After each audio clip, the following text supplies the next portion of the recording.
메리골드 마음세탁소. 윤정은 장편소설. 북로망스.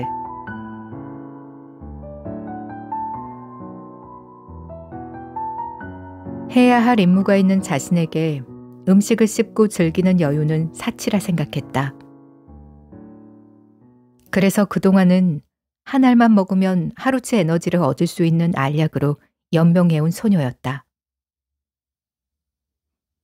지난 어느 세기에서 만난 이의 마지막을 지키며 알약 제조법을 넘겨받았었는데 그 얼굴도 이제는 희미하다. 씹는 법도 삼키는 법도 잊은 마냥 허망한 표정의 소녀에게 분식집 사장이 김밥을 내주며 말했다. 안 맥혀도 밀어 넣어야 해. 안 그러면 말라서 허리 꼬부라져. 나도 오늘 입맛 없는데 억지로 밀어 넣었어. 겨우 먹었어. 그래야 배꼽에도 늘어. 안 먹으면 자꾸 줄어. 누군가 이렇게 자신에게 밥 잘 먹으라고 이야기한 것도 어느 시대였나 회상하며 소녀는 기계적으로 김밥을 입에 밀어 넣었다. 분식집 사장의 불룩 나온 배와 오래된 꽃무늬 앞치마를 무심히 바라보며 고개를 갸우뚱한다. 오랜만에 밥을 먹어서 그런가? 맛이 없네. 하고 생각하는 여자에게 사장은 뜨거운 김이 모락모락 나는 어묵 국물을 툭 가져다 주며 묻는다. 근데 아가씨는 이름이 뭐야? 국물에 뜬 파와 후추를 눈으로 세어보던 여자는 멈칫한다. 옆 테이블에 펼쳐진 누렇게 바른 전단지에 적힌 지은마트라는 글자에 눈길이 머무른다. 김밥을 씹으며 몇 초간 침묵하던 소녀는 입술을 찬찬히 들썩이며 이름을 말한다. 지은. 지은이? 예쁜 이름이네. 맛있게 먹고 다음에 올 때는 라면도 시켜 먹어. 그렇지. 지은이. 예쁜 이름이지. 이야기를 짓는 지은이. 급하게 지어낸 이름이 마음에 들어 소녀는 작게 미소를 지으며 숟가락으로 파와 후추 가득한 국물을 입에 넣는다. 따뜻하네, 국물이. 소녀, 아니 지은은 김밥 한 줄을 다 먹고 입을 댄다. 아줌마, 이 건물 얼마야? 내가 살게. 이 건물을 아가씨가 어떻게 사? 머리가 아픈겨? 아가씨 돈 많어? 많다면 많지. 오메, 집이 부자요? 돈이 얼마나 있으면 부자라고 할 수 있지? 열심히 벌긴 했는데 어느 순간부터는 돈 쓰는 재미가 없더라고. 안 쓰니까 뭐여. 그래서 많아. 아무튼 누가 주인인지만 알려줘. 건물 가격은 3배로 쳐준다고 해. 대신 아줌마는 지금 월세 반으로 깎아주고 평생 동결. 아이고 부자 맞구만. 얼굴 이쁜 아가씨가 마음도 이쁘네. 살 수만 있음 그렇게 해봐. 주인네 번호 알려주는 게 뭐 어렵다고. 자, 여기. 낡은 메모지에 적힌 번호를 천천히 읽고서 지은은 씩 웃으며 말한다. 아줌마, 대신 앞으로 음식 맛 지금처럼 쭉 유지해야 해. 갑자기 신메뉴 개발하고 그러지 말고. 조심을 잃지 마. 오메, 또 사람 볼 줄 아네. 내가 음식을 잘하긴 하지. 근데 아가씨는 왜 사람 보자마자 반말이요? 내가 보기보다 나이가 많아. 아줌마보다 오래 살았거든. 껄껄. 그려. 그렇다 치자. 오래 살았다 치자. 구불구불한 검고 긴 머리가 허리까지 닿아 있고 얼굴이 창백하게 하얀 지은의 심각한 표정을 보며 분식집 사장은 껄껄 웃는다. 20대 같기도 하고 40대 같기도 한 아가씨다. 사장은 분식집 앞에 멍하니 선 텅 비어 있는 듯 슬픈 눈빛의 지은을 보자마자 왠지 안쓰러웠다. 안아주고 싶을 만큼 말라 비틀어진 저 아가씨가 가게로 들어오라고 일부러 더 크고 우렁차게 말을 했는지도 모른다. 아가씨, 아니, 지은 씨, 그 꽃무늬 원피스 어디서 샀디야? 나도 마음에 드는디. 내가 입으면 딱 어울리겠어. 지은이 입고 있는 까만 바탕에 빨간 꽃이 새겨진 원피스를 보며 분식집 사장은 불룩 나온 배 아래 걸쳐 있는 자신의 핑크색 꽃무늬 앞치마를 어루만진다. 사장의 주름지고 마디가 두툼한 손을 보며 지은은 그리운 기억이 떠올라 가슴이 욱신 서리다. 엄마, 마음이 없으면 어떻게 돼? 사랑도 기쁨도 슬픔도 아무 감정도 느낄 수 없게 되겠지?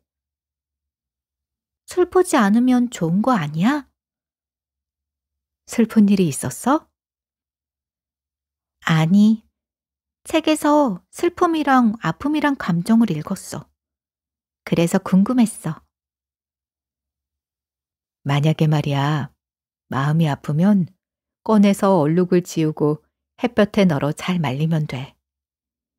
다음 날이면 깨끗하게 마른 마음으로 편안해질 거야.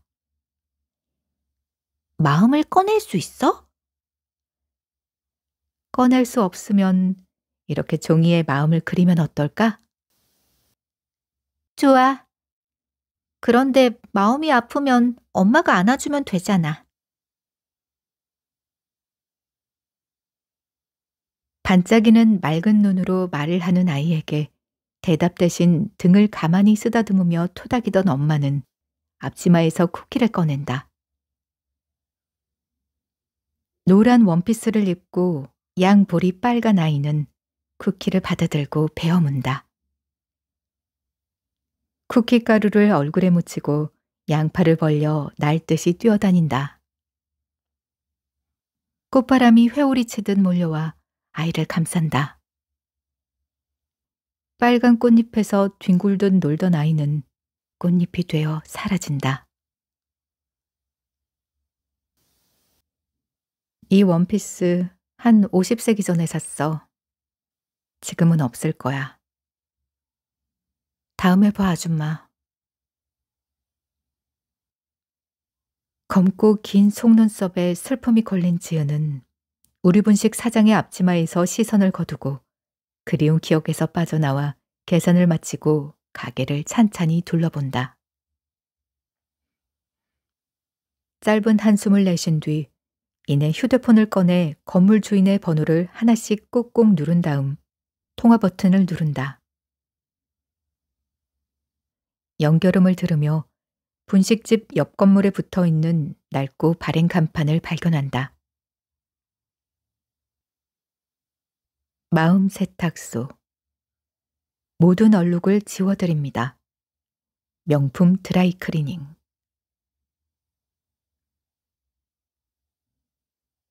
글자를 찬찬히 읽는다. 스티커가 벗겨져 글자가 비어있기도 하다. 세탁소라 얼룩을 빼준다. 마음에 있는 얼룩까지 세탁할 수 있나? 컴퓨터 클리닝. 최신 기계 시설 완비. 최신 기계 시설이라. 최신은 딱히 아닌 것 같은데. 이미 폐업한 지 오래된 세탁소 내부를 둘러보며 지은은 무언가를 결심한 듯 결연한 표정을 짓는다. 구겨진 옷을 다리듯 마음을 다리면 어떨까? 그런데 마음에 진 얼룩을 빼면 완전히 행복해질 수는 있을까? 검고 깊은 지은의 눈동자가 빛나기 시작한다. 여기라면 가능하겠다. 눈을 감고 무언가를 구상하는 지은의 심각한 표정이 조금씩 펴진다. 등 뒤로는 서서히 밤이 찾아온다. 어김없이. 어떤 마음은 조금만 다리면 펴지고 어떤 마음에 진 얼룩은 지우지 않고 간직하는 편이 더 좋을 텐데. 어떤 마음은 구멍이 너무 많이 나서 세탁도 하기 전에 잔뜩 기워야 하고 어떤 마음은 아무리 세탁해도 구정물이 멈추지 않을 텐데. 그 마음들을 안고 편안히 들어올 수 있는 공간을 상상한다. 지난 시절 지은의 곁에 있었던 이들과 대화를 나누던 순간에 가장 편안했던 장소를 떠올린다. 그리운 사람들을 떠오르게 하는 공간이 많다. 호숫가 근처의 춘복 이모네 2층 집, 바닷가 앞에 영순의 삼촌네 거실, 유럽 시골 마을에서 머물렀던 소피 할머니의 정원까지. 햇빛을 잘 받아 바삭하게 마음의 얼룩이 마르도록 온통 해가 잘 들어오는 방향으로 지어야지. 가장 기억에 남는 소피 할머니의 집은 사람들이 매일같이 드나들었다. 수백 년은 넘게 자랐을 큰 나무가 정원 한가운데 있었고 그 아래서 동네 사람들은 일상을 나누고 음식을 나누었다. 할머니의 집처럼 사람들이 매일 이곳으로 올 수 있다면 그늘이 되어주고 쉼이 되어주는 곳이라면 어떨까? 지은은 골몰이 생각하느라 자신이 슬며시 미소 짓고 있는 것도 모른 채 눈을 감고 꿈을 꾼다. 호두나무로 만든 튼튼한 목재집에 사계절 푸른 정원이 있는 2층짜리 건물을 만들어야겠다. 겉은 유럽식이고 속은 한옥에 석가래를 넣어 만들어 볼까? 이곳에 들어오면 마음을 회복해서 돌아가는 거야. 마음의 얼룩을 세탁해서 나무의 나이테처럼 마음 나이테를 만들어 돌아가면 좋겠어.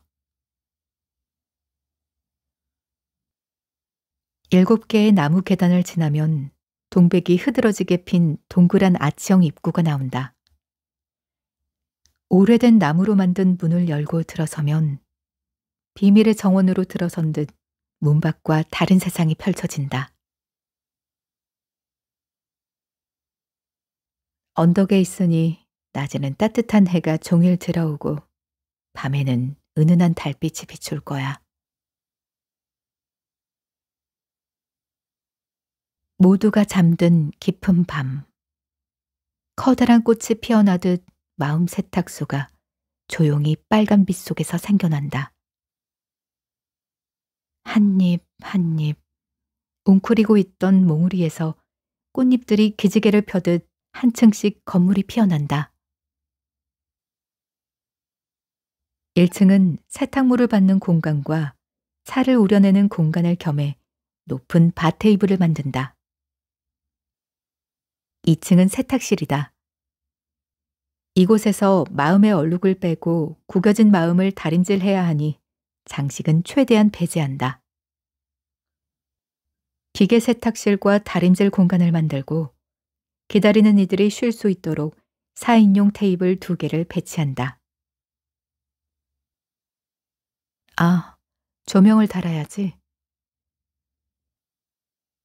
실내는 속내를 털어놓기 부담스럽지 않도록 편안한 노란색 조명을 달고 조도를 낮춘다.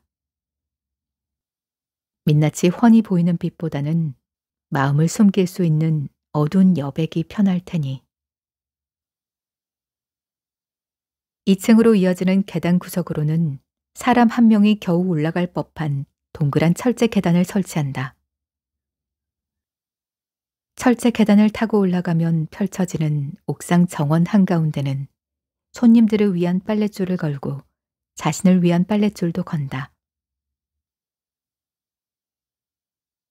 지난 시절에 누군가의 슬픔을 듣고 위로를 건넨 날이면 지은은 집으로 돌아와 그들의 이야기를 떠올리며 빨래를 했다. 조물조물. 세제를 넣고 빨래를 주무르고 하얀 거품을 바라봤다. 빨래를 물에 헹궈낼수록 거품과 함께 옷에 묻은 먼지와 때들도 물에 흘러내려갔다. 빨래가 끝나면 그들의 슬픔과 아픔도 깨끗이 지워지길 바라며 빨랫감을 탈탈 털어 널었다. 빨래를 걸어두고 물이 뚝뚝 떨어지는 장면을 멍하니 보고 있으면 세상의 모든 감정의 찌꺼기들도 같이 말라가는 기분이 들었다. 지은이 간절한 마음으로 빨래를 한 다음 날이면 어두웠던 이들의 표정은 말끔하게 펴 있었다. 구름이 걷힌 말끔한 하늘처럼.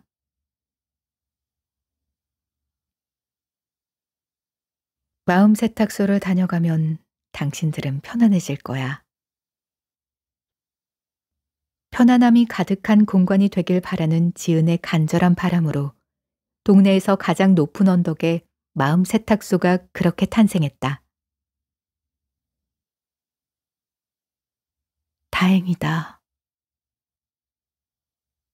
감았던 눈을 뜨고 세탁소를 바라본다. 오랜만에 쓰는 실험 마법이 통하지 않을까 조마조마했다. 언젠가부터 지은은 생을 끝내고 싶어 간절히 늙어가길 바랐지만 이루어지지 않았다. 젊음의 육체로 반복해 태어나는 것은 사랑하는 이들을 잃는 것과는 또 다른 찢어질 듯한 고통이다. 심지어 바로 직전의 인생에서는 지은이 부여받은 능력으로 무언가를 해내려고 아무리 꿈을 꿔도 이루어지지 않았다. 이 생은 또 다른 능력을 부여받은 생인 걸까? 잔뜩 지친 기색이 역력한 지은은 낮은 한숨을 쉬며 세탁소로 발걸음을 옮긴다. 하나, 둘, 셋, 넷, 다섯, 여섯, 일곱. 7개의 나무 계단을 천천히 올라가 입구 앞에 선다.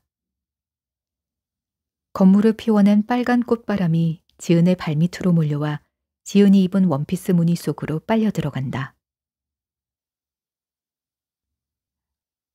고요한 밤이다. 문을 열고 불을 켜자 생각했던 대로 실내는 조명의 노란빛으로 따뜻함이 감돈다. 나무 냄새를 맡으며 숨을 쉬자 서서히 마음의 귀가 열린다. 어떤 이들의 말소리가 가까이 있다. 마음이 들려주는 이야기에 집중하던 지은이 바 테이블의 주방 안쪽으로 움직인다. 한동안 만들지 않았지만 오랜만에 정성껏 위로차를 우려내야겠다. 이 차를 마시면 사람들의 마음속 작은 주름이 펴지고 잠시나마 편안해진다. 오늘처럼 깊은 밤에 누군가는 따뜻한 차 한 잔의 위로가 절실히 필요할 것이다. 아니, 어쩌면 오늘은 나 자신에게 더 필요할지도.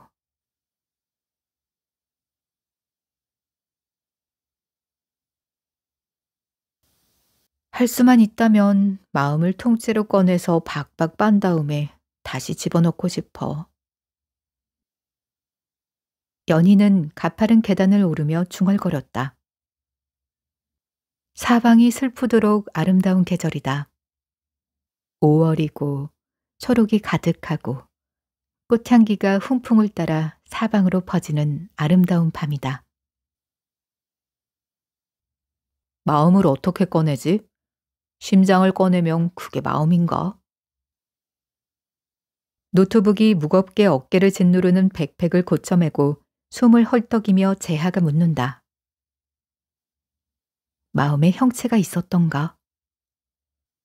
그렇다면 한번 꺼내어 만져보고 싶다고 생각한다. 만약에 말야, 만약에 괴로웠던 기억을 다 지워버리면 행복해지지 않을까? 마음이 너무 아파서 계속 그 생각만 나잖아. 근데 밥도 먹고 일도 하고 친구도 만나. 분명 나는 웃고 있는데 마음은 욱신거려. 일을 하는데 마음이 욱신거려. 이것만 없음 살 것 같은데. 계단의 중간쯤에 멈추어 선 연희는 긴 넋두리를 내뱉고 천천히 숨을 쉰다. 들숨에 온기를 넣고 날숨에 찬기를 빼고 싶은데 반대로 된다. 숨 쉬는 것마저 뜻대로 안 되는구나. 그거 알아? 마음도 물건처럼 많이 쓰면 닳아 없어지는 것 같아. 요즘은 닳다 못해 형체가 사라진 기분이야. 마음이 닳는 것 같은 기분 잘 알지. 이렇게 살아 뭐 하나 싶네. 의미 없다. 이번에는 재하가 말했다. 재하는 도통 살아있음에 의미와 행복을 느끼지 못한다. 자기 삶을 사랑하며 사는 사람들은 대체 어떤 기분일까? 얼마나 빛나는 사람일까? 늘 궁금하다. 눈 떠지니까 뜨는 거고 사니까 사라지는 거야. 넌 안 그래? 재하는 가방 앞주머니에서 오징어를 꺼내 입에 넣으며 눈을 가늘게 뜨고 밤하늘을 올려다본다. 반짝이는 별을 세며 우물우물 오징어를 씹는다.